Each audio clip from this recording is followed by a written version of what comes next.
On parle beaucoup d'environnement pour Notre-Dame-des-Landes. Mais ce transfert va-t-il réellement créer des emplois?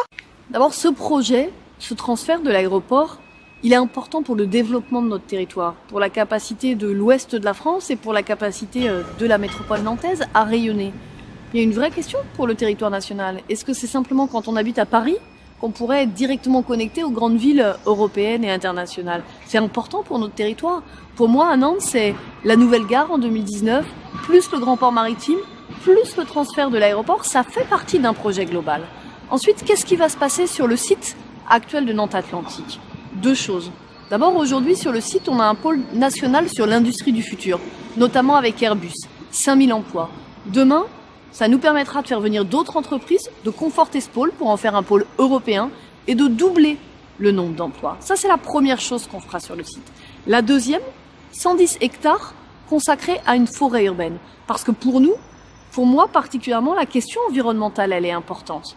Cela concerne la protection du lac de Grandlieu, zone Natura 2000.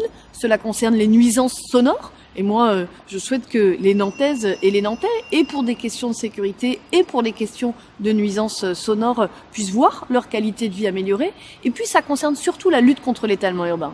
Dans une métropole qui doit accueillir 75 000 habitants supplémentaires, si on ne peut pas construire, sur Bougnay, par exemple, sur le quartier des Couets, alors on devra construire en 3e, en 4e couronne de l'agglomération. Et ça, c'est pas bon pour l'environnement. Donc ce projet, il est important pour l'emploi, j'insiste. D'abord pour l'emploi, pour l'économie et aussi pour l'environnement.